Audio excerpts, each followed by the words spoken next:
Oi, oi, tudo bem com vocês? Eu sou o Pontinho e muito bem-vindos a mais uma Conectividade. Olha, hoje o nosso convidado é lá de São Paulo, contador de histórias. Ele já está aqui, vamos conversar com ele. É o Vitor. Tudo bem, Vitor? Oi, Pontinho! Olá, crianças! A todo mundo que acompanha aqui o canal. Eu sou o Vitor Cantagesso, ator, contador de histórias, professor de teatro. E fiquei muito feliz com o convite da gente poder conversar. Não pode deixar de ser a primeira pergunta. Como foi que você começou a contar histórias? Bom, eu comecei a fazer teatro com 13 anos na escola, depois fui para a faculdade, me formei como ator e professor de teatro.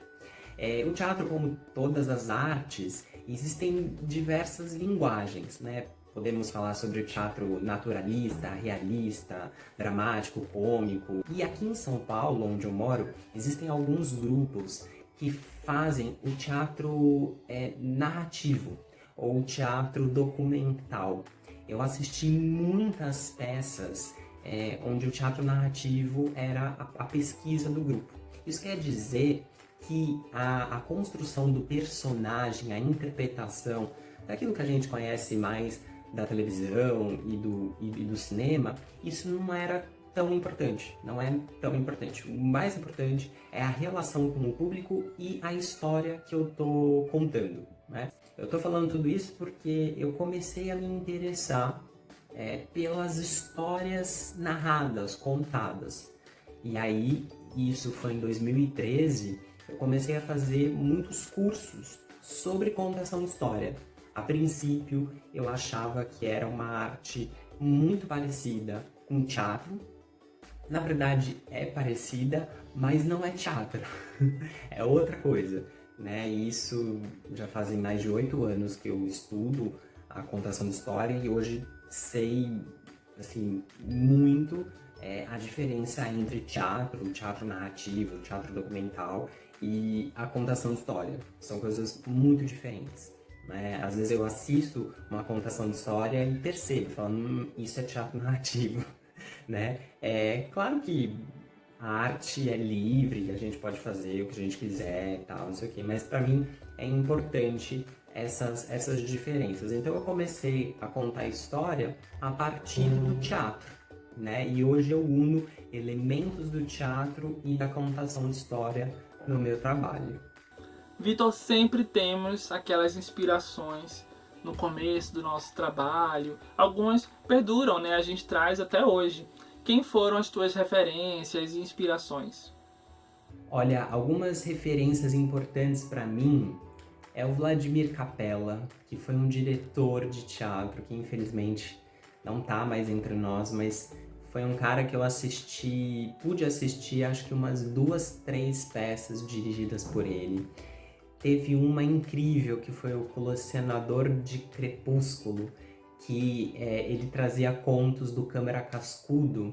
Eram histórias teatralizadas, lindíssima, lindíssima. Então ele foi uma grande referência para mim, assisti muito essa peça, Colecionador de Crepúsculos.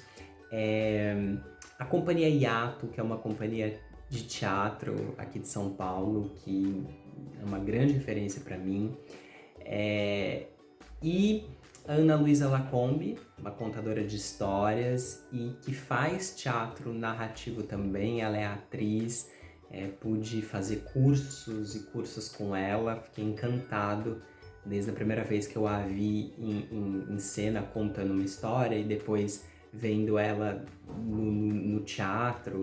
É muito legal de vê-la assim, né? Contando história e fazendo teatro narrativo, dá muito para perceber essa diferença que eu falei anteriormente aqui. E a Chiara Terra também, hoje ela é uma grande amiga minha, uma grande referência de trabalho para mim. Ela propõe a história aberta, que é muito o que eu faço, o que eu pesquiso, o que eu busco na contação de história. É o diálogo, é a interação com o público, é o jogo, é algo não fechadinho, né? É bem aberto. Então a Chiara Terra é uma grande referência para mim e uma grande amiga também. Olha, como é para ti fazer um trabalho para o público infantil? Olha, eu acho que eu não faço um trabalho para o público infantil. O meu trabalho é para todo mundo, para todas as idades. Às vezes isso me incomoda em alguns trabalhos que eu assisto, né? Às vezes eu percebo que é só para criança, né? Seja uma contação de história ou uma peça de teatro. E eu acho que o artista tem que pensar a arte para todos os públicos, né? Não é à toa que existe a ideia de a gente manter viva a criança, né, interior, porque é a criança que imagina, que cria, que tem um olhar mais sensível para o mundo, sem preconceitos. E se a gente faz arte só para criança e esquece das crianças internas dos adultos, a gente perde uma grande oportunidade de trocar essa energia, essa história com os adultos também. Então, eu acho que a arte tem que ser para todo mundo. E para mim é isso que eu faço. Eu concordo com você. Nosso trabalho não é apenas para o público infantil. É para a família toda, papai, mamãe, titia, vovó, vovô, todo mundo que queira e goste de histórias. Olha, como é que você escolhe e cria os teus figurinos? Você usa figurinos para se apresentar? Como contador de histórias, eu não me preocupo muito com o figurino, né? Eu acho que figurino é mais teatral, né? Porque o figurino, ele conta uma história também, né? Então, se a gente pegar um personagem, pelo figurino, a gente consegue identificar se ele tá em 2021 ou se ele tá em 1980, né? Isso é uma construção de personagem e o figurino contribui demais para isso.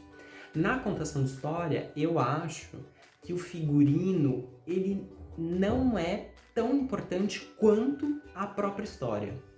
Então, às vezes, eu vejo contações de história em que o figurino ele chama mais atenção do que a própria história. E eu acho que isso não é bacana. Então, normalmente nas minhas apresentações, eu uso camiseta, eu uso camisas coloridas. São figurinos, roupas que eu me sinto bem, né? Que eu me sinto à vontade, que eu acho que isso me representa, que eu acho que traz um pouco de mim também, do Vitor, porque eu acho que contador de história não é um personagem, é uma pessoa, né?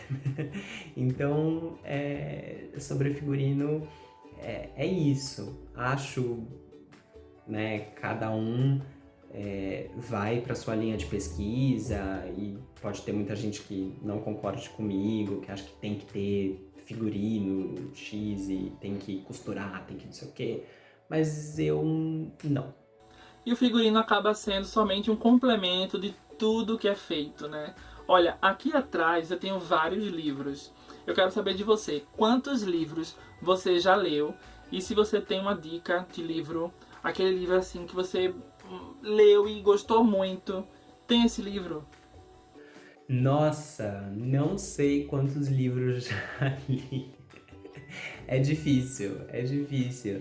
Às vezes eu fico pensando, acho que poderia fazer uma lista tal, mas não sei quantos livros. E já vou emendar na próxima pergunta.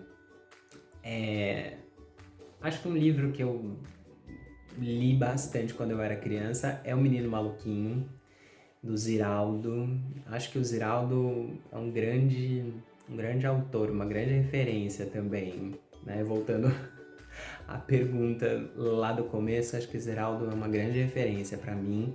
E O Menino Maluquinho, né? Indico. Acho que é um menino que tem essa energia de criança viva. E vira e mexe eu leio, releio para manter viva a minha criança interior. Então super indico O Menino Maluquinho. E o filme também. O filme é maravilhoso. O Menino Maluquinho eu assisto muitas vezes. Acho que retrata muito bem o filme. Não, o livro, né? Na verdade, o filme retrata muito bem o livro. Então indico o filme também. Eu lembro do primeiro livro que eu li assim na infância, que foi o Tuca Tucano, eu sempre falo por aqui. Mas quando a gente fala de infância, qual é a primeira lembrança que vem assim na tua mente? Olha, eu morava na frente de uma praça. Essa praça tinha barrancos, tinha um banco, tinha balança, assim, então essa é uma grande lembrança, assim, eu brincando naquela praça, escorregando, balançando, fazendo showzinho no banco da praça. Nossa, eu enfeitava o banco, cantava, dançava ali. Essa brincadeira na rua, na praça, é uma grande lembrança também. Brincava na calçada bastante de casa. Esse brincar no espaço livre, aberto, é uma grande lembrança para mim. Até hoje eu gosto disso. Eu sempre proponho nos meus trabalhos junto com as crianças esse brincar livre em espaços abertos, que não tem muitas regras, né? Acho que a brincadeira ela vai se criando, vai se moldando, a gente escorrega e já capota e já dá uma cambalhota e cria uma história e faz uma dança, né? Eu acho que eu trago muito isso pro meu trabalho e pra minha vida, né? Assim, se eu ver um barranco, eu já vou procurar uma caixa de papelão ou uma garrafa PET pra escorregar, tô nem aí que vai ficar suja a roupa. Acho que isso também traz a criança interior. Nossa, estou falando bastante sobre isso, né? Sobre como trazer a criança para a nossa vida de adulto. Olha, eu já passei por muitas situações engraçadas e eu quero saber de você se você já pagou algum mico em alguma apresentação. Em apresentação como contador de história, eu não lembro de nenhum mico.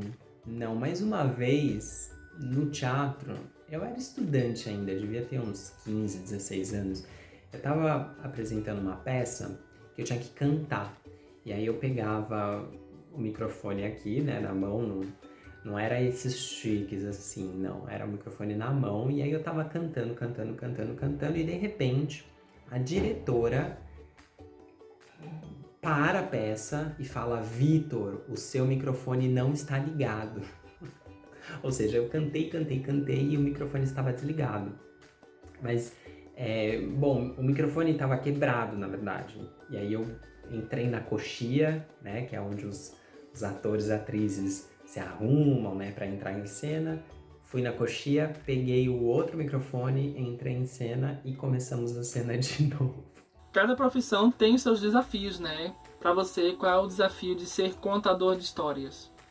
Olha, o maior desafio como contador de história, eu vou falar dois. Eu acho que um mais pessoal, que eu acho que tem a ver com algo que eu já disse também, até em relação ao figurino, que eu acho que a história sempre é a protagonista, né? E é desafiador isso, porque a gente sempre pensa na gente, né? O artista tem uma grande vaidade, né? Sempre tem que estar bonito, sempre tem que estar perfeito, falando super bem, gesticulando e tal, tal, tal, tal, tal. Mas o mais importante é a história, é a conexão com as pessoas. Isso é muito desafiador e eu trago muito isso para o meu trabalho.